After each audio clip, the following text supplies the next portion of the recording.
Very good morning friends. कैसे हैं आप सब लोग? उम्मीद करता हूँ सब लोग बहुत अच्छे होंगे, मस्त होंगे, तंदुरुस्त होंगे। फ्रेंड्स, आज के सेशन में हम लोग प्रैक्टिस सेट 1.4 कवर करेंगे 9th स्टैंडर्ड की। ओके, जिसमें हम लोग ये सीखेंगे कि सेट के और कौन कौन से ऑपरेशंस हैं जो हम लोग अप्लाई कर सकते हैं सेट पर, और अभी तक कौन से ऑपरेशन हमने नहीं देखे हैं, उन जो नए से ऑपरेशन आने वाले हैं वो कौन से हैं, ये सब बातें हम लोग इस सेट के अंदर समझेंगे। ओके फ्रेंड्स, सो स्टार्ट करते हैं आज का session. I am Ashutosh, welcome to you all in our academy A square academy. Friends, अगर आप लोग इस चैनल पर नए आए हैं तो सबसे पहले चैनल को सब्सक्राइब करिए, बेल आइकन को ज़रूर प्रेस करिए ताकि आने वाले न्यू वीडियोस की नोटिफिकेशन आपको सबसे पहले मिल सके। ओके, ठीक है, सेशन को स्टार्ट करते हैं हम लोग प्रैक्टिस सेट 1.4 के साथ में।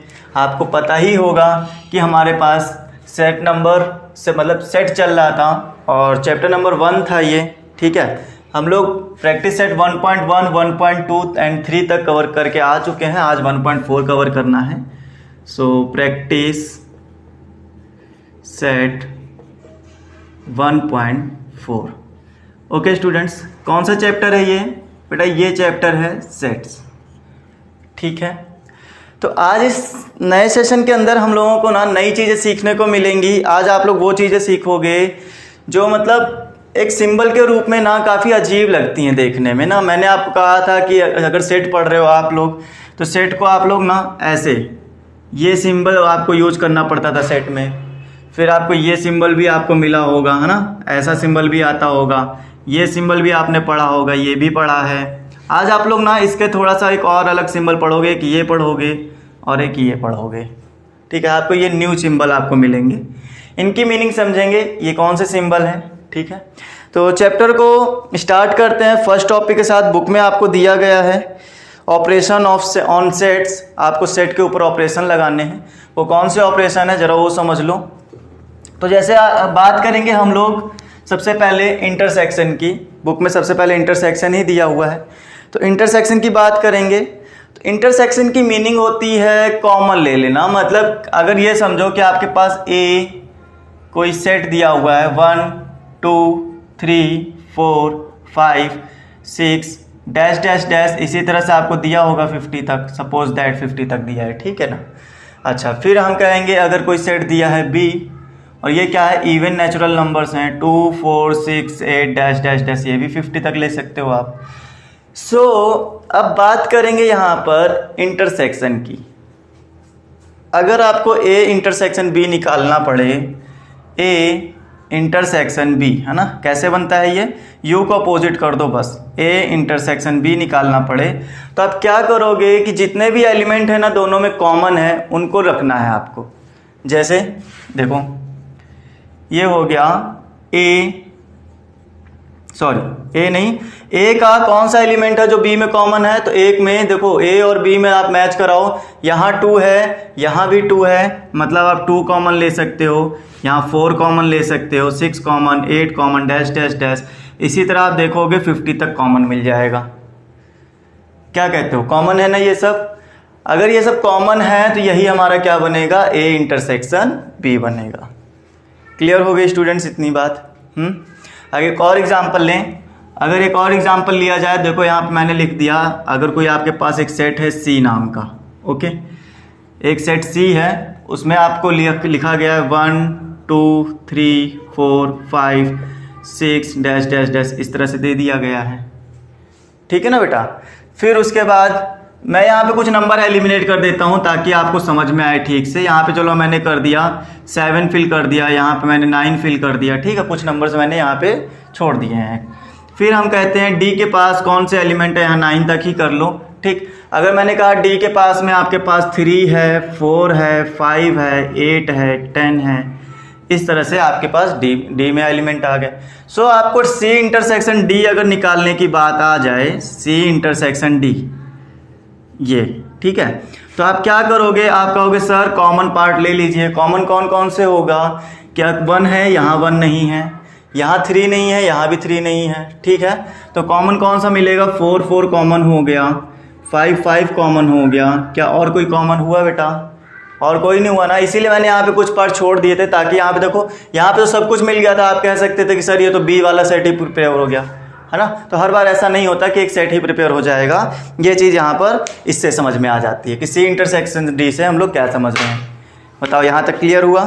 ठीक है। उसके बाद देखते हैं आगे हमको क्या बताया गया थ्योरी के अंदर। तो यहाँ पर ना इसको वेन डायग्राम के अकॉर्डिंग कैसे समझाओगे बेटा? वेन डायग्राम में अगर सी इंटरसेक्शन डी निकालना पड़े आपको तो वेन डायग्राम में कैसे होगा? चलो इसको ना एक बार वेन डायग्राम में समझो कि वेन डायग्राम में क्या किया जाता है। वेन डायग्राम में कॉमन एलिमेंट को बीच में रखा जाता है, मतलब मिडिल में रखना है। फॉर एग्जाम्पल जैसे आपके पास वहाँ सी लिखा हुआ है, अगर मैं सी का वेन डायग्राम बनाऊंगा तो आप कहोगे सर 1 2 7 4 5 9 ये सब क्या है? ये सब सी है ना। ये सी है तो डी का क्या हो जाएगा? डी का हो जाएगा 3 4 5 8 10। ये क्या हो गए? डी हो गए। आपको सी इंटरसेक्शन डी चाहिए ना बेटा, मतलब कॉमन पार्ट आपको चाहिए। तो कॉमन पार्ट हम मान के चलते हैं सी का कुछ कॉमन पार्ट है वो डी में है, ठीक है। सी के कुछ ऐसे एलिमेंट भी हैं जो डी में डिजर्व करते हैं। तो बताओ मुझे कौन कौन से पार्ट हैं जो डी में डिजर्व करते हो? तो यहाँ पर 4 और 5 डिजर्व करता है ना। फिर ये बताओ अगर सी ये है तो सी के पास 4 5 तो आ चुका है, 4 5 आ चुका है, बचा कौन? 1 2 7 एंड 9। ये लोग डी में नहीं जा सकते। अगर डी की बात की जाएगी तो डी में कौन कौन आ सकता है? डी में 4 5 तो आएगा ही आएगा, बचा कौन है? 3 8 10 बचा है। तो ये हो गया 3, ये हो गया 8 और ये हो गया 10। लो खत्म हो गई बात। समझ में आ रहा है? तो ये हो गया वेन डायग्राम दिखाना।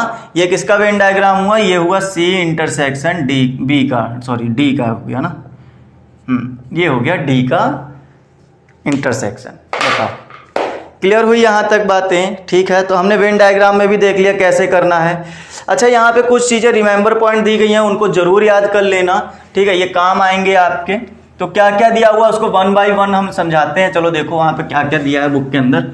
इन्होंने कहा है आप चाहे ए इंटरसेक्शन बी निकालो, ए इंटरसेक्शन बी निकालो या बी इंटरसेक्शन ए निकालो बेटा, दोनों ही इक्वल आएंगे। ये आपको एक रिमेंबर पॉइंट दिया है, ये आपको याद रहना चाहिए, ठीक है। आप कान को चाहे इधर से पकड़ो चाहे इधर से पकड़ो, पकड़ तो कान ही रहे हो ना। तो उस लैंग्वेज में आप समझ जाओ कि पकड़ना हमें कान ही है, चाहे लेफ्ट वाला पकड़ लो चाहे राइट वाला पकड़ लो, ठीक है। तो ये वही वाली कहानी हो गई कि चाहे आप राइट टू लेफ्ट ले लो चाहे लेफ्ट टू राइट ले लो, दोनों के दोनों इंटरसेक्शन क्या होते हैं? इक्वल होते हैं। अच्छा उसके बाद ये भी कहा है कि अगर हम लोग कहें कि ए इंटरसेक्शन बी जो होगा वो इक्वल है किसके? बी के। ओके, अगर इक्वल है बी के, जैसे मैंने अभी अभी कहा था ना, अभी मैंने एक एग्जांपल लिया था ए और बी वाला, फिर उसमें मैंने ये कहा था कि बी वाला देखो जो इंटरसेक्शन आया था वो बी का बिल्कुल सेम हो गया था। तो जो इंटरसेक्शन आया था वो बी का बिल्कुल क्या हो गया था? सेम हो गया था। जस्ट अभी 2 सेकंड पहले हमने यहाँ पे इस जगह पे लिखा था वो रफ कर दिया ना, ये सेम वही वाला कुछ कंडीशन बन गई। इन्होंने कहा अगर इंटरसेक्शन बी का सेम हो जाए, ठीक है, तो उस कंडीशन में आप ये कह सकते हो कि जो बी है ना वो सबसेट है ए का। ओके स्टूडेंट्स, क्या याद रखना है? अगर ए इंटरसेक्शन बी, ठीक, इक्वल हो जाए किसी एक सेट के, या तो ए का इक्वल हो जाए या तो बी का, तो आप यहाँ पे ये कह सकते हो कि जो बी इंटरसेक्शन है वो ए का। अगर ए का इक्वल हो जाता तो आप कहते A intersection is B, sorry A is subset of B, ठीक है, A is subset of B, ऐसा आप कह सकते। अच्छा अब उसके बाद इन्होंने कहा है कि अगर A intersection A complement of A करा जाए तो वहां पर आपको ना फाई मिलेगा, मतलब कुछ भी कॉमन नहीं मिलने वाला। ओके, प्रैक्टिकल करके देखा जा सकता है इन सब चीज़ों का। आप कोई एक क्या करो कि यूनियन ले लो और यूनियन के बाद में यूनिवर्सल ले लो, मैंने कहा यूनिवर्सल ले लो, यूनिवर्सल के बाद एक सेट ए ले लो, फिर कॉम्प्लीमेंट ऑफ ए निकालना, फिर उनका दोनों का क्या करना, इंटरसेक्शन लेना, देखना आपको कुछ भी कॉमन मिलेगा ही नहीं, ठीक है। तो जब मिलेगा नहीं तो वहाँ पर क्या फाई मिलेगा, phi means null set. Okay बेटा, तो ये एक कंडीशन और हो गई। अगर इन्होंने कहा कि अगर आपके पास if A is subset of B हो जाए, A is subset of B हो जाए, ठीक है, देखो वही वाली कंडीशन है, जस्ट इसका अपोजिट बोलने वाले हैं। If A B subset of A हो गया तो आपका ये कंडीशन बना था ना। अब बोलेंगे if A is subset of B हो गया तो देन आप कह सकते हो कि जो ए इंटरसेक्शन बी है ना वो क्या है, ए है। ये लो, जस्ट इसका अपोजिट बोला है, कुछ भी नहीं किया है, आप यहां पर ए लगा लो, इफ लगा लो, ठीक है। इफ ये था तो ये हुआ था, इफ अब ये हो गया तो फिर ये हो सकता है, ऐसे इन्होंने बोला है। ओके, तो ये वाला जो है जस्ट इसका अपोजिट बोला गया है और कुछ भी नहीं है, आपके पास समझ का फेर हो सकता है और कुछ नहीं है। फिर इन्होंने फिफ्थ कंडीशन, ये कौन सी थी, हाँ ये फोर्थ हो गई। फिफ्थ में इन्होंने बोला है अगर ए इंटरसेक्शन बी की बात करो तो वो होता है सबसेट ऑफ ए, ठीक है। और इसी तरह से अगर हम लोग एंड ए इंटरसेक्शन बी की बात करें तो वो हो सकता है सबसेट ऑफ बी, ठीक है बेटा। तो ये जो होते हैं ए इंटरसेक्शन बी और ए इंटरसेक्शन बी, ठीक है, दोनों ही A intersection B, A intersection B, ये दोनों ही सबसेट हैं। किसके सबसेट हैं, या तो ए का होगा या तो बी का होगा, या दोनों के ही होंगे, ठीक है, दोनों का ही सबसेट बनेगा। उसके बाद सिक्स कंडीशन में हमें यह समझाया गया है कि ए इंटरसेक्शन ए निकालोगे तो आपको ए ही मिलेगा, अगर बी इंटरसेक्शन बी निकालोगे तो भी बी ही मिलेगा। और साथ में ये भी कहा है कि ए इंटरसेक्शन अगर फाई निकालते हो तो भी आपको ए ही मिलेगा। बेटा फाई का मतलब है नल सेट, उसमें तो कुछ कॉमन होगा ही नहीं, तो जो भी कुछ आएगा वो आपका ए से आएगा, जो कुछ भी आएगा। एक मिनट, जब कुछ कॉमन ही नहीं है, यहाँ पे कुछ है ही नहीं, तो यहाँ क्या फाई मिलेगा ना, जब कोई इस दोनों में कॉमन होना चाहिए, इसमें तो कुछ है ही नहीं और इसमें सब एलिमेंट हैं, तो दोनों में कॉमन कहाँ से होगा, जब कुछ कॉमन ही नहीं मिला तो फिर जो भी सेट बनने वाला है वो क्या बनेगा, फाई बनेगा। क्लियर हो रही हैं, एक बार और रिवाइज करा देते हैं। फर्स्ट कंडीशन बोलते हैं ए इंटरसेक्शन बी जो होता है वो बी इंटरसेक्शन ए का इक्वल होता है, ठीक है। आप चाहे करके देख सकते हो, मैंने कहा आप ए ले लो, वो ले लिया 1 2 3, मैं छोटा छोटा ले लेता हूं ना, बी ले लो आप, तो बी क्या हो जाएगा 3 2 4 हो गया। चलो अगर हम इसका इंटरसेक्शन फाइंड करेंगे तो आप कहोगे सर 3 और 2, ओके, और कुछ तो कॉमन मिल नहीं रहा है, नहीं मिल रहा है ना, तो आप क्या मुझे ये नहीं कह सकते कि सर चाहे ए इंटरसेक्शन बी ले लेते या बी इंटरसेक्शन ए ले लो, बताओ बी का ए से इंटरसेक्शन करो, इसमें कॉमन लो, तब भी तो वही बात आएगी। ये लो, क्या ये दोनों इक्वल नहीं हुए, ये दोनों इक्वल हुए ना बेटा, तो बस यही चीज इन्होंने समझाई थी। अच्छा फिर इन्होंने कहा कि अगर ए इंटरसेक्शन बी निकाला है, ठीक है, ऐसा मे भी हो सकता है, अगर कंफर्म नहीं है कि होगा ही, जैसे इसमें क्या है कंफर्म नहीं है कि होगा ही, मे भी ऐसा हो सकता है कि अगर ए इंटरसेक्शन बी जो है बी का इक्वल आ जाए, ठीक है, अगर बी का इक्वल आ जाए तब, यहां बोला है देन, तब आप कह सकते हो कि जो बी है वो सबसेट ऑफ ए है। ओके, तो यहां पर तो है नहीं, यहां पे देखोगे आप ए इंटरसेक्शन बी जो है बी का इक्वल तो है नहीं, तब आप यहां पे क्या कहोगे, B is not subset of A, ठीक है, जब इक्वल नहीं है तो सबसेट भी नहीं है। अच्छा फिर इन्होंने कहा कि ए इंटरसेक्शन ए ले लेना है, A intersection of complement of A लेना है तो 5 मिलेगा। चलो देखते हैं जरा, तो कॉम्प्लीमेंट लेने के लिए हमारे पास यूनिवर्सल भी होना चाहिए, तो हम यहाँ पर ना यूनिवर्सल एक ले लेते हैं। चलो हमने एक यूनिवर्सल ले लिया, 1 2 3 4 5 ले लिया, और यूनिवर्सल वही तो होता था कि जिसमें सब कुछ आ जाए, तो मैंने क्या कहा 5 तक नंबर आ गए, इसमें सब कुछ आ गया। समझो एक छोटा एग्जांपल बता रहे हैं, अगर कॉम्प्लीमेंट ऑफ ए की बात करोगे तो ए तो क्या ये था, ठीक है, तो u माइनस ए निकालोगे, मीन्स ए के वो u के वो एलिमेंट लेने हैं जो a में नहीं है, तो u के कौन से एलिमेंट जो a में नहीं है, तो a में 1 2 3 के अलावा 4 5 नहीं है, तो आप ले लोगे 4 और 5। ओके बेटा, तो a कॉम्प्लीमेंट इतना निकल आया। अब बताओ आप a इंटरसेक्शन a कॉम्प्लीमेंट क्या बनेगा, क्या आपको इसमें कुछ कॉमन दिख रहा है, बताओ मुझे, प्रैक्टिकल करके देख रहे हैं हम लोग क्वेश्चन का, क्या यहाँ कॉमन मिल रहा है, कुछ नहीं मिल रहा, तो इसका मतलब ये 5 हो जाएगा। वही चीज इन्होंने यहाँ समझाई थी कि ए इंटरसेक्शन ए डैश जब निकालोगे, ए डैश मतलब इसको डैश बोलते हैं या कॉम्प्लीमेंट बोल लो, ए कॉम्प्लीमेंट निकालोगे तो 5 मिलेगा।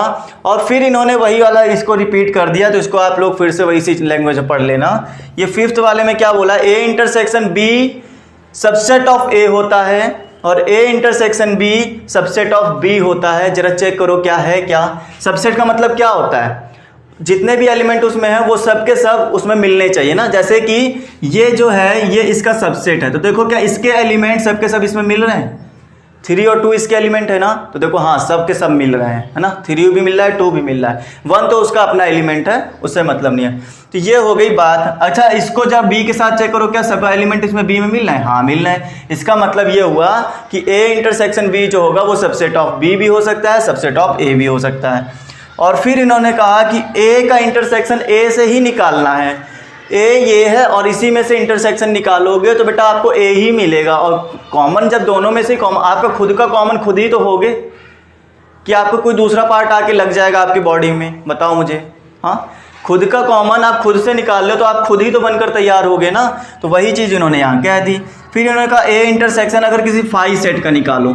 मैंने कहा एक फाई सेट है आपके पास सी, यहाँ कुछ भी है ही नहीं एलिमेंट, है ना, फाई सेट है, मतलब ये कौन सा है? नल सेट हो गया।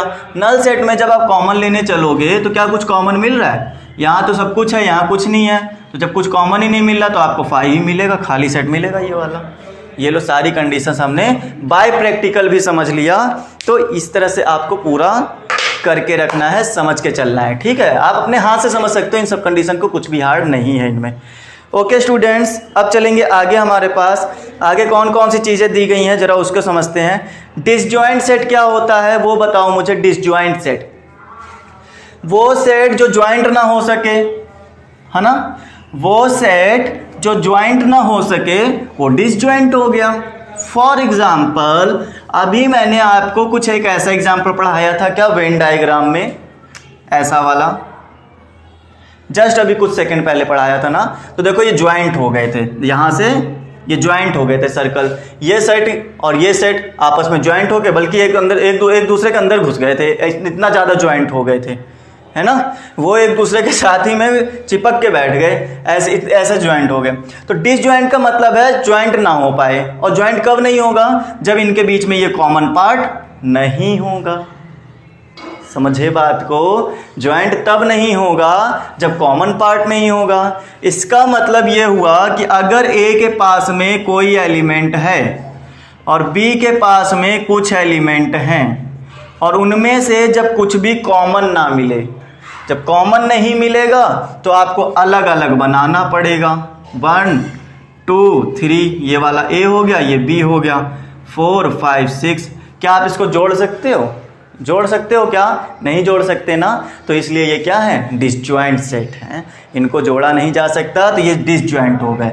अगर मैं इसी का एक ऐसे एग्जांपल बता दूं, यहाँ भी 5 ले लिया, यहाँ भी 5 ले लिया, समझना, ठीक से समझना। हाँ यहाँ तो 5 था ही, यहाँ तो 5 था ही, तो अब बताओ ये डिसज्वाइंट हुआ या ज्वाइंट हुआ? तो बेटा ये ज्वाइंट सेट हो गए। कैसे ज्वाइंट हो जाएंगे? ये देखो ऐसे ज्वाइंट हो जाएंगे। यहाँ 5 एक कॉमन आ जाएगा जो कि इसमें भी है इसमें भी है, तो इसमें बचेगा 1 2 3, यहाँ बचेगा 4 और 6। ये लो, ये हो गया ज्वाइंट सेट। समझे बात को? तो डिसज्वाइंट कब होगा? तो सिंपल सी लैंग्वेज में समझाया जाए तो जब भी उसमें कुछ कॉमन ना हो, है ना, कॉमन पार्ट ना हो, तो ये दोनों अलग अलग हो जाएंगे, डिसज्वाइंट हो जाएंगे। खत्म हो गई बात। इतना ही चीज़ आपको इसमें सीखनी थी डिसज्वाइंट के अंदर। अच्छा अब उसके बाद बात करेंगे हम लोग यूनियन ऑफ टू सेट की। ये भी एक अच्छा टॉपिक आया। अभी आपने इंटरसेक्शन पढ़ा, है ना, ये कौन सा साइन था बेटा? ये कौन सा साइन था? ये था इंटरसेक्शन का, ठीक है बेटा, ये था इंटरसेक्शन का साइन। अब हम पढ़ेंगे यूनियन का साइन। यूनियन, और यूनियन का साइन में यू आता है, ये बात याद रखो। खत्म हो गई बात। तो यूनियन का मतलब क्या होता है ये बताना पड़ेगा हमको। यूनियन का मतलब आ जाओ समझते हैं कि यूनियन क्या चीज़ है। अभी हमने इंटरसेक्शन में किया था कि जो भी पार्ट कॉमन होते थे उनको लेना होता था, ठीक है बेटा। अब यूनियन में क्या करना है कि जो पार्ट कॉमन है वो तो लेना ही लेना है, जो पार्ट कॉमन नहीं है वो भी ले लेना। समझे? जो मिल रहा है कॉमन वो तो ले ही लो, जो नहीं मिल रहा है वो भी ले लो भाई साहब, मतलब सब कुछ ले लो, लेकिन एक बार लो, हर बार डबल मत ले लेना। फॉर एग्जाम्पल एक छोटा सा एग्जाम्पल क्रिएट करेंगे, 1 2 3 4, ओके। फिर आपसे बात करी है बी में 2 3 6 8, ठीक है। अब बताओ मुझे, क्या हम लोग ए यूनियन बी की बात करें, ए यूनियन बी की बात करें ना, तो कैसे आएगा? मैंने कहा जो कॉमन है वो तो ले ही लो, जो कॉमन नहीं है वो भी ले लो, बट ओनली वन टाइम। तो वन कॉमन नहीं है तब भी ले लो, टू कॉमन है ले लो, बट एक ही बार लेना। ये नहीं कि टू इसका भी ले लिया और इसका भी ले लिया, ऐसा नहीं। थ्री कॉमन है ले लो, फोर कॉमन नहीं है तब भी ले लो, सिक्स कॉमन नहीं है तब भी ले लो, एट नहीं है तब भी ले लो। तो ये हुआ ए यूनियन बी। बताओ आ रही बात समझ में? इतनी आ रही हो तो सेशन को लाइक करो बेटा, शेयर करो सबके साथ में, ये कंटेंट सबके पास तक पहुंचा दो कि हाँ भाई ये एक चीज़ है जो कि समझ में आ रही है, आप भी समझ लो ज़रा, है ना? सबको समझ में आनी चाहिए। चलो, तो सेशन को लाइक करने के साथ में अब आगे चलते हैं। ए यूनियन बी समझ में आ गया हो अगर। अब इसी तरह से ए यूनियन बी का अगर हम लोग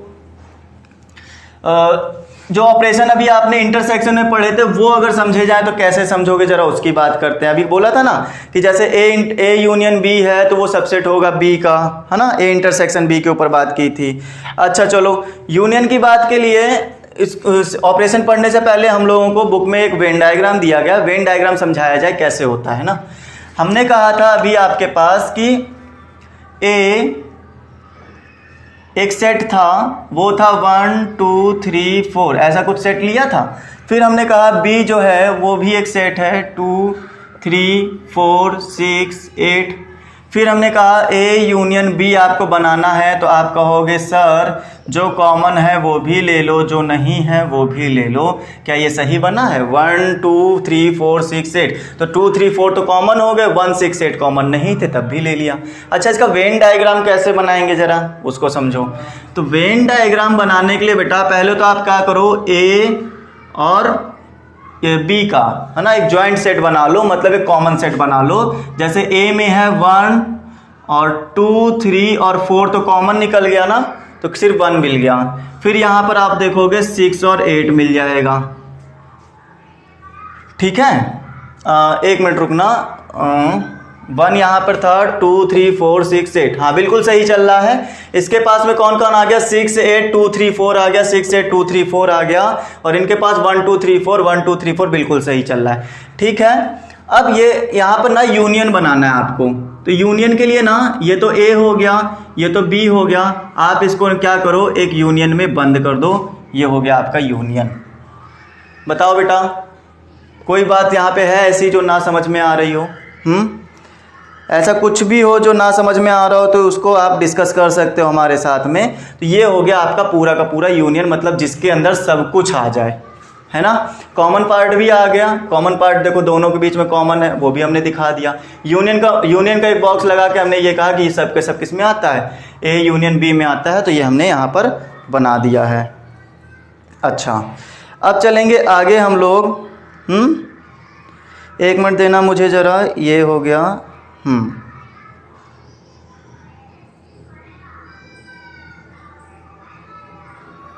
ओके बेटा, अब आ जाओ आगे। फिर इसके बाद इन्होंने ये भी समझाया है यहाँ पर कि ऑपरेशन और प्रॉपर्टीज़ कैसे अप्लाई होती हैं। तो देखो बेटा, अभी अभी मैंने इंटरसेक्शन वाली प्रॉपर्टीज़ आपको समझाई थी, है ना। वो ही प्रॉपर्टीज़ आपको यहाँ भी लगा देनी है, और लगाने के बाद समझना है कि कैसे काम होगा।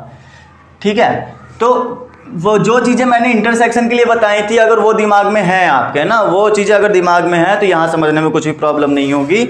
यहाँ पे सबसे पहली प्रॉपर्टी में इन्होंने ये कहा कि अगर आप ए यूनियन बी निकालते हो तो बी यूनियन ए भी वही चीज़ होगी जो ए यूनियन बी में आएगी।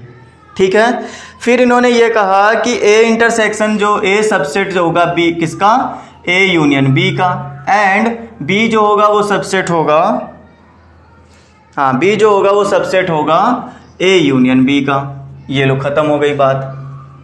ये सब चीज़ें ना बाय प्रैक्टिकल आप करके देख सकते हो। अभी मैंने आपको प्रैक्टिकल करके दिखाया इंटरसेक्शन में, ये मैं नोट करा दे रहा हूँ ताकि आप लोग इसको नोट कर लो और याद कर लो कि हाँ ऐसा होता है। ठीक है, ये प्रॉपर्टीज़ आपको याद होनी चाहिए, नहीं तो फिर अभी आगे प्रॉब्लम हो सकती है। फिर उसके बाद ए यूनियन बी जब ए यूनियन ए से निकालोगे तो ए ही मिलेगा, और ए इंटरसेक्शन जब ए निकाला जाता था तो भी ए ही मिलता था ना। ये बात हमने समझी थी। अच्छा, फिर उसके बाद हम लोग यहाँ पर ये देख रहे हैं कि 4 में लिखा है ए इन सबसेट ऑफ बी। ए क्या है, अगर सबसेट ऑफ बी है तो देन ए यूनियन बी जो होगा वो होगा बी का इक्वल। ओके, फिर उसके बाद ए यूनियन कॉम्प्लीमेंट ऑफ ए निकालोगे तो यूनियन मिलेगा, और ए यूनियन फाई निकालोगे तो आपको ए मिलेगा। ये आपको कुछ प्रॉपर्टीज़ हैं, बाय प्रैक्टिकल आप समझ सकते हो, जैसे हमने अभी कराई थी बिल्कुल वैसे ही आपको इसमें कर लेना है। ओके स्टूडेंट्स, तो यहाँ तक हमारा पूरा हो चुका है। अब हम लोग इसके आगे का टॉपिक कवर करेंगे, उसमें देखेंगे क्या क्या हमको मिलने वाला है। चलो आ जाओ देखते हैं आगे और बुक में क्या दिया हुआ है। ठीक है स्टूडेंट्स, चलो आ जाओ देखते हैं अब आगे हमारे पास बुक में और क्या क्या दिया हुआ है स्टूडेंट्स। ओके, सो बुक में अब हमको ये दिया हुआ है कि number of elements in a set. Number of elements in a set के बारे में अगर बात करेंगे कि एक एलिमेंट में कितने सेट हैं, ठीक है, यूनियन लेने पे कितने सेट आते हैं और इंटरसेक्शन लेने पे कितने सेट आते हैं, अगर उनकी बात करोगे ना, मैं सिंपल सी एक थ्योरी बता देता हूं, बस उसी को आप याद कर लो। देखो, अगर आपसे कोई बोलेगा कि ए में एक ए जो है एक सेट है, उसमें अगर आपके पास लिखा है 2 4 6 8 dash dash dash dash dash छोड़ दो, फाइनाइट ही रखो, ठीक है। So number of elements in set A आप ऐसे रिप्रेजेंट करोगे, number of elements, and four number हो गया, number of elements in set A is equal to 4। कितना आ जाएगा? 4 आ जाएगा। इतनी बात हो गई खत्म हमारे पास। बताओ क्लियर है यहाँ तक? ये ना इसी तरह से आपको नंबर रिप्रेजेंट करना है कि किसी भी सेट का जो नंबर होगा वो कैसे रिप्रेजेंट करोगे, तो ऐसे आपको एक एन लिख देना है, मतलब नंबर हो जाएगा एन फॉर नंबर, और सेट ए को हम लोग ब्रैकेट में क्लोज करके लिखेंगे number of set A. Clear students? चलो आज आप देखते हैं उसके बाद और क्या क्या दिया हुआ है। अच्छा, इसी के बेस पे आपको ना एक फॉर्मूला बना के दिया गया है, ठीक है, वो इंटरसेक्शन और यूनियन का मिक्स फॉर्मूला। जरा देखो उसको आप याद कर लो, कहाँ यूज होगा वो हम क्वेश्चन के आगे आपको बताएंगे। N number of set A union B, ठीक है, किसका चाहिए? Number of set A union B is equal to number of set A plus number of set B minus number of set A intersection B. Okay students, ये आपके पास एक formula बनकर तैयार है, इसको आपको क्या करना है, याद कर लेना है। सिंपल सी बात इतनी सी बता दूं, अगर इधर यूनियन है तो इधर इंटरसेक्शन होगा, बट माइनस के साथ में होगा, और ये जो एन ए और एन बी है ना, ये हमेशा प्लस रहेगा। अगर आप देखोगे इसको उठा के इधर लाओगे और इसको उठा के उधर ले जाओगे, तो आप देखोगे number of A intersection B क्या बन जाएगा, एन ए एन बी को वैसे ही रखो, n A plus n B, और अब यहाँ इंटरसेक्शन यूज किया है तो यहाँ पर क्या होगा, ए यूनियन बी होगा, बट माइनस साइन के साथ में। तो आप ऐसे भी याद कर सकते हो कि a प्लस बी तो रहना ही रहना है ना, a प्लस बी को तो रखना ही रखना है। अगर यहाँ इंटरसेक्शन है तो यहाँ यूनियन होगा, और अगर यहाँ यूनियन है तो यहाँ इंटरसेक्शन होगा। ऐसे आप याद रख सकते हो फॉर्मूले को। बताओ यहाँ तक क्लियर हुआ? अगर यहाँ तक क्लियर है तो अब हम लोग चलेंगे आगे कि हमें और क्या क्या चीजें दी गई हैं। आगे हमें ये कहा गया है, वर्ड प्रॉब्लम कहा गया है इसी नंबर ऑफ सेट के ऊपर कि वर्ड प्रॉब्लम कैसे सॉल्व होगी। तो प्रैक्टिस सेट 1.4 में पूरा वर्ड प्रॉब्लम ही दिया गया है, ठीक है। आज हम देखते हैं इसमें हमको और क्या क्या चीजें बोली गई हैं। तो जो वर्ड प्रॉब्लम है वो हमारा प्रैक्टिस सेट 1.4 में है, ठीक है। तो आओ देखते हैं उसमें क्या क्या हमें मिल रहा है। जैसे कि if n A is equal to बोला गया है, if n A is equal to 15, n A is equal to 15 and n A union B is equal to 29 and, और क्या दिया हुआ बेटा, n A intersection B is equal to 7, then n B कितना होगा आपको ये बताना है। चलो आ जाओ बताओ कैसे होगा। तो देखो यहां पर हम जानते हैं since n A intersection B use करोगे तो n A plus n B minus n A union B होता है कि नहीं होता है बताओ। अगर यहाँ इंटरसेक्शन है तो यहाँ यूनियन होगा, ऐसे तो सिखाया, याद करने का बहुत इजी तरीका है। अगर यहाँ इंटरसेक्शन तो यहाँ union. N A intersection B की वैल्यू कितनी है, दी है 7 दी है। एन ए की वैल्यू कितनी है, 15 है, प्लस एन बी आपको पता करना है कितना आएगा, minus n A union B में ये हो गया 29। तो आप देखो यहाँ पर इसको माइनस करोगे तो आ जाएगा आपके पास -14 प्लस एन बी। ओके, 14 को इधर ले आओ, 7 लिखा है ना, 7 के साथ में 14 इधर आ जाएगा, मीन्स हो जाएगा प्लस में इज इक्वल टू NB। तो ये कितना हो गया NB, ये हो गया 21। ओके स्टूडेंट्स, ये इतना सिंपल सा क्वेश्चन था, इसमें कुछ भी समझने के लायक नहीं था, बस फॉर्मूला अप्लाई किया और आंसर मिल गया हमारे को। ठीक है, यहां तक का बात क्लियर हुई, समझ में आ गया हो तो अब आगे चले हम लोग। ठीक, चलो आ जाओ देखते हैं और क्या क्या मिला है। फिर इन्होंने नेक्स्ट क्वेश्चन में ये बोला है कि in the hostel, okay hostel है, देयर आर 125 स्टूडेंट। आप क्वेश्चन को ना फील करना जरा, ठीक है बेटा, फील करना तो आपको समझ में आएगा कि क्या क्या चीजें कैसे समझ में आ रही हैं। एक आपके पास सेट है समझो, मतलब एक हॉस्टल है आपके पास ना, उसके अंदर टोटल कितने स्टूडेंट रहे, उसके अंदर टोटल है 125 स्टूडेंट्स हैं। ओके, फिर इन्होंने ये कहा कि out of them, out of which 80 drink tea, क्या करते हैं 80 लोग टी पीते हैं। तो टी को हम लोग क्या करते हैं, चलो रिप्रेजेंट कर लेते हैं स्मॉल टी से। क्वेश्चन नंबर 2 की बात कर रहे हैं, प्रैक्टिस सेट 1.4 चल रहा है, आपको पता है। तो टी को हमने टी से रिप्रेजेंट कर लिया, तो इन्होंने कहा कि नंबर ऑफ जो टी वाले स्टूडेंट हैं वो कितने हैं, 80 हैं। क्लियर, तो हमने ये पता कर लिया। अच्छा 60 क्या है, 60 ड्रिंक कॉफी, तो 60 जो नंबर है वो किसको पीता है, कॉफी को पीते हैं। तो ये हो गया हमारे पास 60 है ना, ये हमारे पास आ गए 60 स्टूडेंट्स। अच्छा उसके बाद हमारे पास और क्या दिया हुआ है, एक मिनट देना जरा, हाँ यहाँ पर है। तो 20 drink tea and coffee both, तो इन्होंने कहा टी और कॉफी दोनों पीते हैं। अब यहाँ पर किससे रिप्रेजेंट करोगे, दोनों चीजें आनी चाहिए, मतलब कुछ ऐसे लोग हैं कॉमन है, ऐसे कॉमन लोग हैं कि जो टी भी पीते हैं और कॉफी भी पीते हैं। मतलब अगर हम ये कहें कि यहाँ पे टी वाले लोग हो गए, ये कॉफी वाले लोग हो गए, बट ऐसे कुछ लोग हैं जो टी भी पीते हैं और कॉफी भी पीते हैं, वो इस क्षेत्र में आएंगे, इस एरिया में आएंगे। बताओ समझ में आ रहा है। तो ये कौन सा एरिया है, कॉमन वाला एरिया है। तो हम इसको कैसे रिप्रेजेंट करेंगे, टी इंटरसेक्शन सी से रिप्रेजेंट करेंगे। ठीक है बेटा, टी इंटरसेक्शन सी से रिप्रेजेंट कर दिया, तो बताओ कितना आ गया, ये 20 लोग आ गए जो कि दोनों चीजें पीते हैं हमारे पास। ओके चलो आ जाओ, अब बताना क्या है, find the number of student who do not drink tea और कॉफी, जो कि ना तो टी पीते हैं और ना ही कॉफी पीते हैं, आपको वो बताना है। ओके चलो बताओ। तो आप मुझे ये बताओ जरा, अगर मैं ऐसा कहूं कि टी पीने वाले और कॉफी पीने वाले टोटल कितने लोग हो गए, तो टोटल लोग हो गए 140। कितने हो गए 140, बट स्टूडेंट कितने हैं आपके पास, टोटल 120 ही तो है स्टूडेंट, सॉरी 125 ही हॉस्टल में स्टूडेंट रहने वाले 125 लोग ही हैं। बट हमने जब देखा कि टी वाले और कॉफी वाले, ये जो है कॉफी वाले, ये लोग कौन है, ये 140 है, टोटल मिला के 140 है। ठीक है, क्यों, क्योंकि इसमें कुछ कॉमन भी आ रहे होंगे ना, वो लोग ज्यादा हो जा रहे हैं। तो जरा समझो कि जो कॉमन वाले लोग थे, जो टी भी पीते थे और कॉफी भी पीते थे, ठीक है, ऐसे समझो कि अगर इस हाथ में टी वाले हैं, इस हाथ में कॉफी वाले हैं, इन दोनों को मिक्स कर दिया, ठीक है, तो वो बन गए 140 बन गए। बट इसमें से कुछ लोग ऐसे भी हैं, कुछ लोग ऐसे हैं जो दोनों चीजें पीते हैं, तो उनको क्या करो, हटा दो यहां से। उनको क्या किया हमने, चलो भाई हटो तुम यहां से, जो दोनों पी रहे हैं, कौन, टी और कॉफी, जब दोनों पी रहे हैं तो उनको हटा दिया। अब कौन बचेगा यहाँ पर, तो अब बचेंगे जो टी पीते थे, ये ओनली टी पीते थे और ओनली कॉफी पीते थे, वो लोग बच गए हमारे पास। समझ में आई बात। तो ये हो गए टोटल वो लोग जो ओनली टी पीते थे और ओनली कॉफी पीते थे, वो लोग आ गए।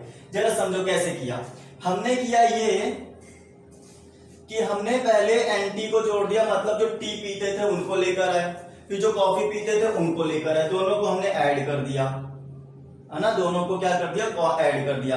अब इसमें से उन लोगों को हटा दिया, किन लोगों को, जो कॉमन थे, जो दोनों चीजें पीते थे, तो उसमें से हमने हटा दिया ए टी इंटरसेक्शन सी वालों को, ये लोग दोनों चीजें पीते थे, तो हमने इनको क्या कर दिया, हटा दिया।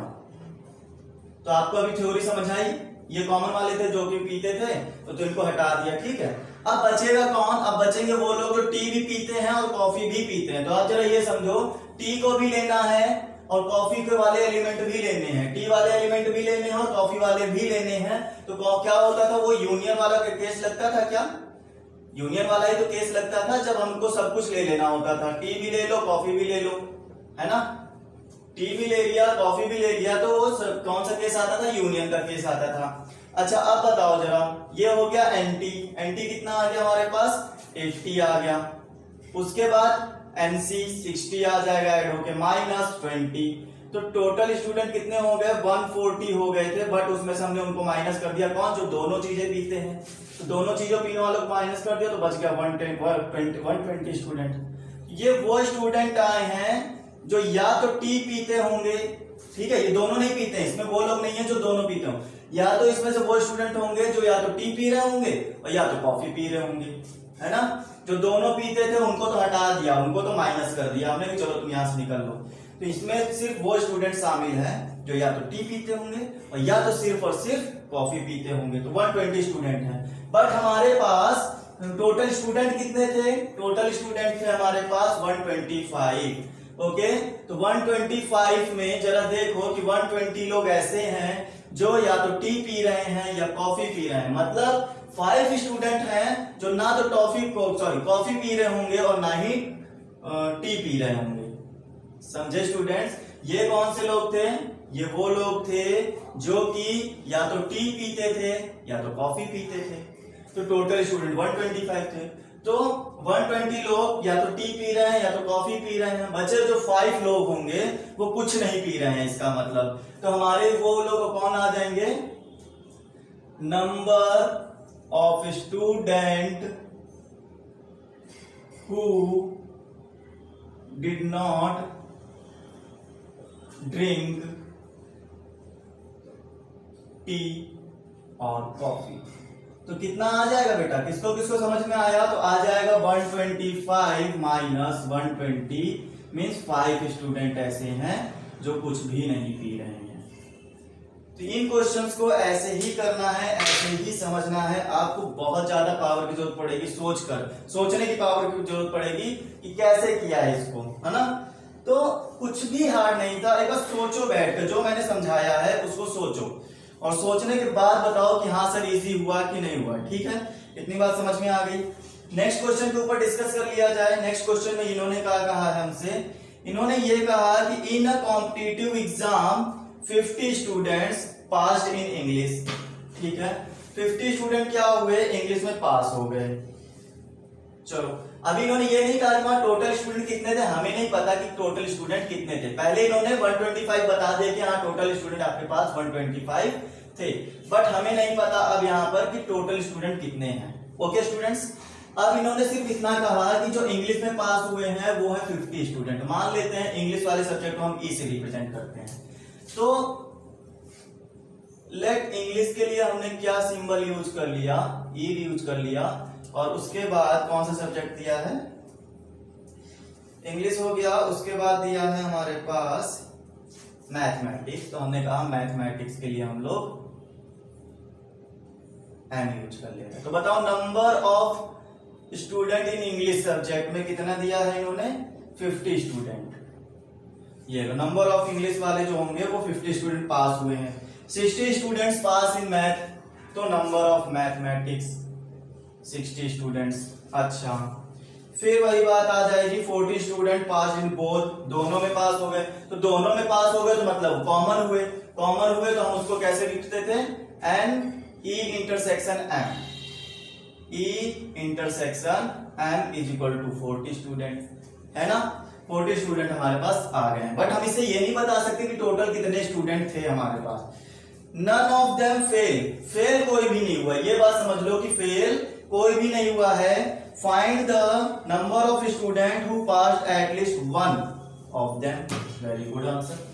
आप वही वाली बात आ गई, भाई आप कॉफी पीने वालों को लेकर आए थे, टी पीने वालों को लेकर आए, तो दोनों को ऐड किया, बट इनमें से कुछ वो लोग भी आ गए जो दोनों ही पीते थे, तो दोनों पीने वालों को माइनस कर दिया, तो अब बचे वो जो या तो टी पी रहे होंगे या तो कॉफी पी रहे होंगे, है ना, दोनों पीने वाले तो हट गए, अब इसमें से वही लोग बचेंगे जो या तो कॉफी पीते होंगे सिर्फ और सिर्फ, और या तो टी पीते होंगे, है ना, और यहाँ पर फेल कोई नहीं हो रहा है, सबके सब पास होंगे। तो जरा बताओ मुझे, क्या मैं यहाँ पर एन ई यूनियन एम निकालूं, क्या आपकी समझ से क्या लगता है, यहाँ पे वो स्टूडेंट भी आ जाएंगे जो इंग्लिश में पास हुए होंगे और वो भी आ जाएंगे जो मैथ में भी पास हुए होंगे, मतलब दोनों में पास हुए हैं, ओनली वाला कंडीशन बनेगा ही। और सिर्फ इंग्लिश में पास हुए, सिर्फ और सिर्फ मैथ में पास हुए, सबको ले लो।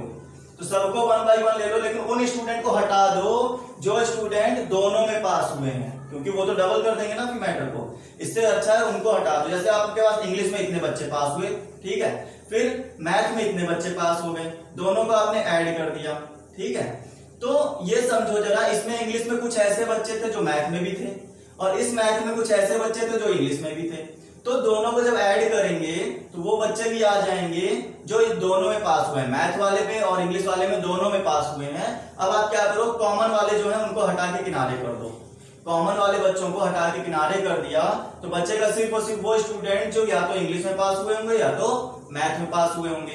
तो दोनों को ही ऐड करेंगे तो हमारे पास ऐसे स्टूडेंट आ जाएंगे जो कम से कम एक सब्जेक्ट में पास हुए। एक ही सब्जेक्ट तो चाहिए था और वो कौन से थे, या तो इंग्लिश या तो मैथ। तो आपको क्या करना पड़ेगा, since n E union M जो हो जाएगा वो कितना आ जाएगा, n E plus n M minus n E intersection M.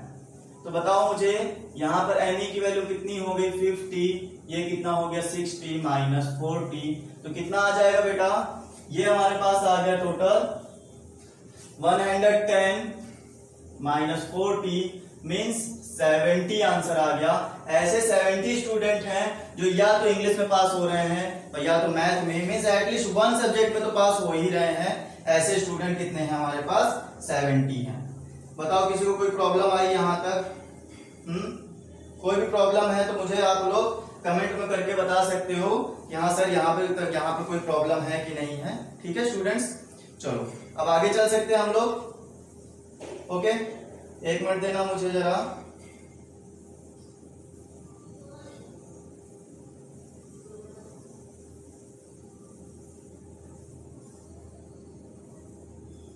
Okay, चलो आ जाओ, आगे चलते हैं हम लोग। तो अब देखो यहाँ पर क्वेश्चन नंबर 4 की बात करेंगे। क्वेश्चन नंबर 4 में हमारे पास क्या क्या चीजें हैं जरा उनको समझते हैं यहाँ पर, है ना। आ जाओ देखते हैं, क्वेश्चन नंबर 4 की बात करते हैं। देखो क्वेश्चन नंबर 4 में हमारे से क्या कहा गया है। क्वेश्चन नंबर 4 हमसे ये कहता है कि a survey was conducted to know the hobby of 220 student. Total student कितने हैं आपके पास, 220 स्टूडेंट आपको दिए हुए हैं, टोटल स्टूडेंट्स 220 है आपके पास। ठीक है स्टूडेंट्स, फिर उसके बाद इन्होंने ये भी कहा है कि ये सर्वे इसलिए कराया जा रहा है कि इन स्टूडेंट्स की हॉबी पता करनी है कि कौन से स्टूडेंट किस हॉबी के हैं। ठीक, ये सब स्टूडेंट्स क्लास 9th के हैं, आप ही क्लास के हैं। कौन सी क्लास के हैं ये, क्लास 9th के स्टूडेंट्स हैं।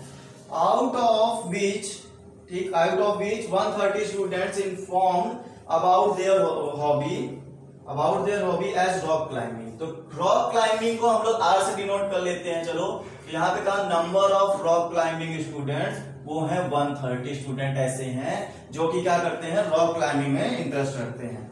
ओके, फिर उन्होंने ये कहा कि एक मिनट, हाँ यहाँ पर है 180 स्टूडेंट्स नंबर ऑफ स्काई। ठीक है, स्काई वॉचिंग है ना, हाँ स्काई वॉचिंग में ये लोग नंबर ऑफ स्काई वॉचिंग कितने हैं, 180 स्टूडेंट्स हैं। ओके स्टूडेंट्स, इतने लोग जो हैं वो स्काई वॉचिंग में इंटरेस्ट रखते हैं। अच्छा अब बताओ मुझे कि यहाँ पर आपको समझ में तो आ ही गया होगा। There are 110 students who follow both hobbies. तो जो बोथ हॉबीज फॉलो करते हैं तो वो कितने हैं, आर इंटरसेक्शन एस 110 स्टूडेंट यहाँ पर और दे दिए गए हैं। हाँ तो समझ में आ गया होगा। Then how many students do have any of the 2 hobbies. कोई भी एक हॉबी हो उनके पास, ऐसे कौन से स्टूडेंट हैं। How many of them follow hobby of rock climbing only.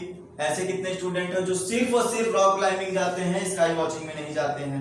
How many students follow the hobby of sky watching. अच्छा ये सब बताना है हमको ना।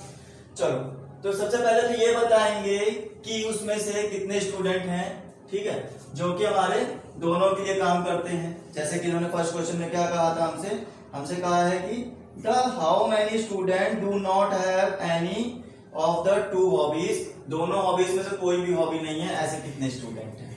ठीक, चलो देखते हैं। ये वही फर्स्ट वाले क्वेश्चन की तरह हो गया जिसमें 125 स्टूडेंट दिए, तो एक 120 स्टूडेंट जो थे वो क्या चाय और कॉफी पीते थे, बचे हुए 5 नहीं पीते थे। तो इसी तरह से हम क्या करेंगे, since n R union S निकालेंगे। ये क्या हो जाएगा, देखो जैसे कि हमारे पास कुछ स्टूडेंट यहाँ ऐसे खड़े हैं जो कि क्या करते हैं, रॉक क्लाइंबिंग करते हैं, यहाँ ऐसे स्टूडेंट खड़े हैं जो कि स्काई वॉचिंग करते हैं। बट इनमें से ऐसे कुछ स्टूडेंट हैं जो यहाँ पर रॉक क्लाइंबिंग वाले खड़े होंगे, वो स्टूडेंट स्काई वॉचिंग भी करते होंगे। यहाँ स्काई वॉचिंग वाले जो स्टूडेंट खड़े हैं वो स्टूडेंट रॉक क्लाइंबिंग भी करते हैं। मतलब दोनों में ना ऐसे कुछ स्टूडेंट भी हैं जो दोनों चीजों में इंटरेस्ट रखते हैं, और अगर हम उनको मिला दें, ठीक है, हमने सब स्टूडेंट्स को मिला दिया, तो इसमें वो स्टूडेंट भी आ गए जो रॉक क्लाइंबिंग भी करते हैं और स्काई वॉचिंग भी करते हैं। तो ऐसे दोनों स्टूडेंट, दोनों इंटरेस्ट रखने वाले स्टूडेंट्स को हटा दो, ठीक है। तो सिर्फ वो बचेंगे जो रॉक क्लाइंबिंग भी करते थे और स्काई वॉचिंग भी करते थे। तो हमने क्या किया, रॉक क्लाइंबिंग वालों को भी ले लो, स्काई वॉचिंग वालों को भी ले लो,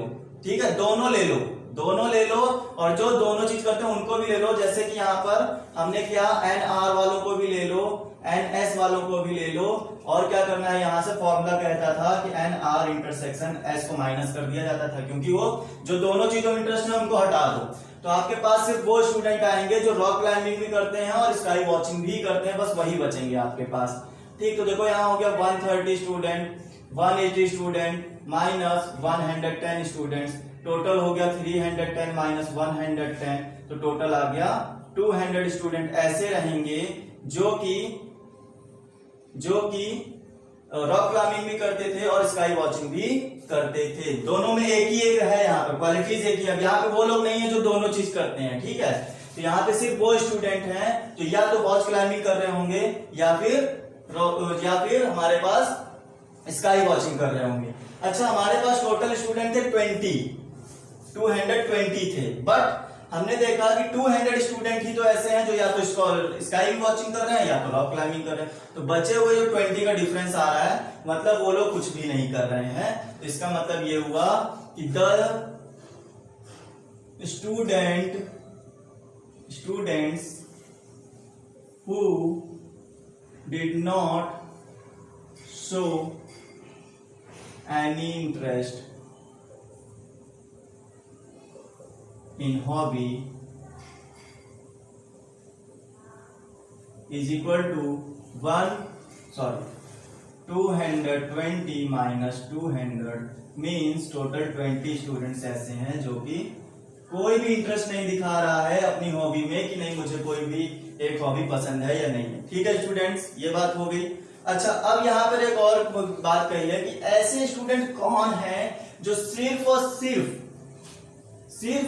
स्काई वॉचिंग करते हैं, और ऐसे स्टूडेंट कौन है जो सिर्फ और सिर्फ रॉक क्लाइंबिंग करते हैं। बताओ कैसे निकलेगा।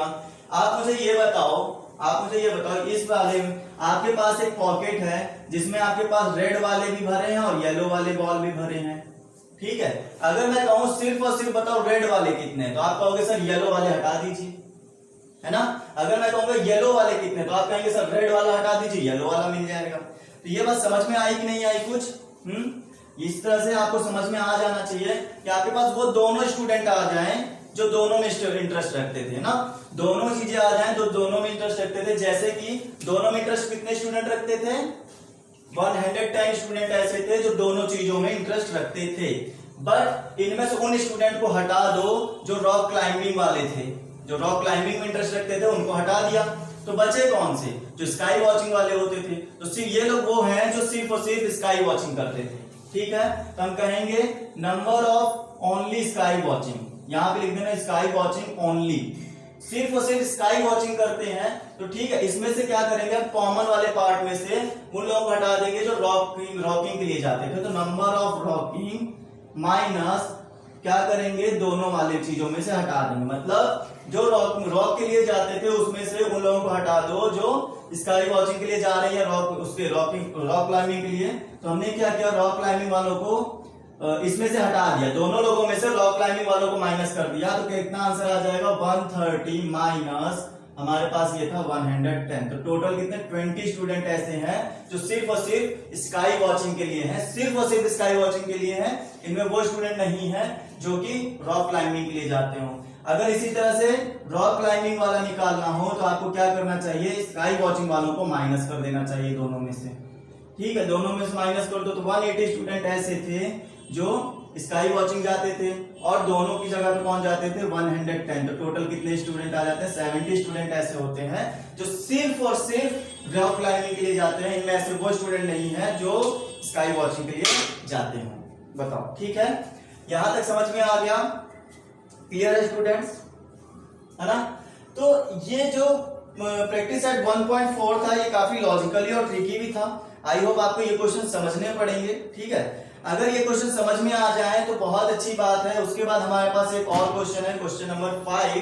ठीक, जितने भी लोगों को ये क्वेश्चन नहीं करना आ रहा है वो हमारे साथ टेलीग्राम पे ज्वाइन हो सकते हो, हम लोग वहां आराम से बैठ के डिस्कस कर सकते हैं। ठीक, अगर नहीं जाएगा तो फिर से हम इसके ऊपर डिस्कशन करेंगे, एक और सेशन लेकर आएंगे जिसमें हम लोग इस पर और ज्यादा क्वेश्चन लेकर आएंगे और उसमें फिर हम लोग अलग से डिस्कस करेंगे। ठीक है, अभी आपकी बुक में इतने ही क्वेश्चन थे तो हम लोग इतने ही क्वेश्चन के ऊपर डिस्कशन करेंगे। ठीक, आ जाओ क्वेश्चन नंबर 5 की तरफ चलते हैं। क्वेश्चन नंबर 5 में क्या दिया हुआ है जरा उसको समझ लेते हैं। तो आपने कुछ सिंबल पढ़े थे, complement of A, intersection and union, ये सब चीजें पढ़ी थी ना स्टूडेंट्स। तो अब इन्हीं का यूज करने की बारी आ गई। क्वेश्चन के अंदर कैसे यूज करना है जरा वो समझो। इन्होंने कहा एक वेन डायग्राम दे दिया है, observe the given Venn diagram and right the following set. तो पहले तो हम लोग एक वेन डायग्राम बना लेते हैं। यहाँ पर ऐसे इन्होंने कुछ वेन डायग्राम दिया हुआ है ना? हाँ, ये यूनियन है आपके पास, ये पूरा पूरा क्या है यूनियन है। इसके अंदर आपको दो सेट दिए गए हैं, एक ए है और एक बी है। उसके बाद इन्होंने कहा कि X Y Z P Q R S और टी यहां पर है, एम और एन यहां पर है। ठीक है स्टूडेंट्स, और ये जो सेट है वो है ए वाला और ये जो सेट है ये है बी वाला। ओके, ये याद रखना है आपको। चलो आ जाओ देखते हैं हमें करना क्या क्या है। देखो, फर्स्ट में कहा है ए फाइंड करो, सेकेंड में कहा है बी फाइंड करो, थर्ड में बोला है, क्या बोल दिया थर्ड में, ए यूनियन बी फाइंड करो। फिर बोलते हैं फोर्थ में यू फाइंड करो, फिफ्थ में बताया है ए डैश फाइंड करो। ओके, बी डैश फाइंड करो, A union B dash find करो।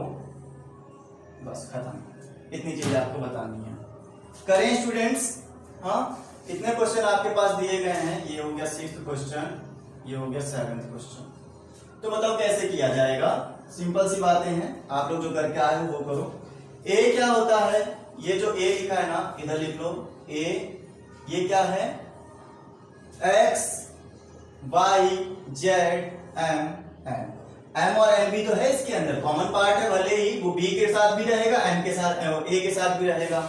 अब बी क्या हो जाएगा, बी हो जाएगा हमारे पास, बताते जाओ मुझे, बी क्या हो गया, P Q R M N, ये हो गया बी।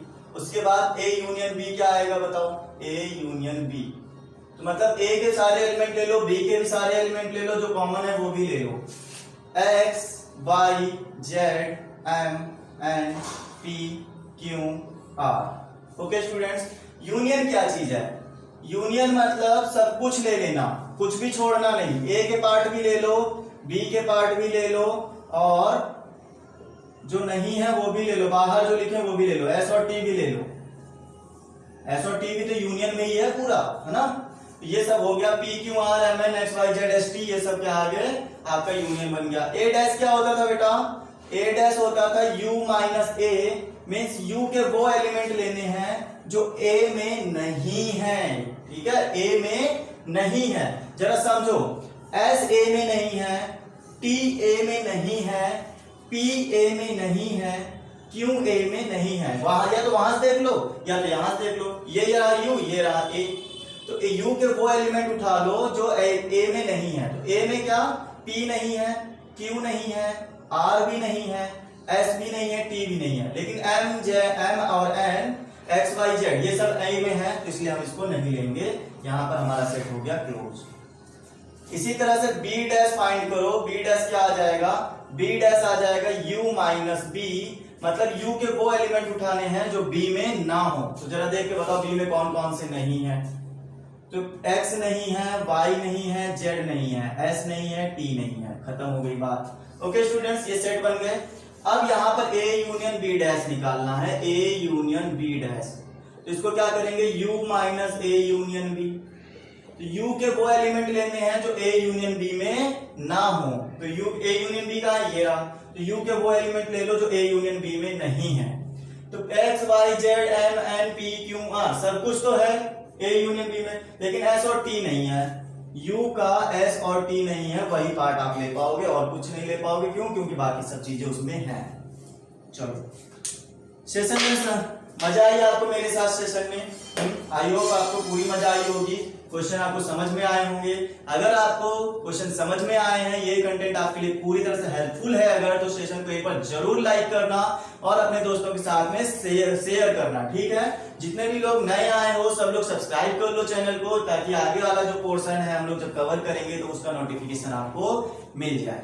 ओके स्टूडेंट्स, तो आज के लिए इतना ही। Bye all of you, take care, stay home and stay safe.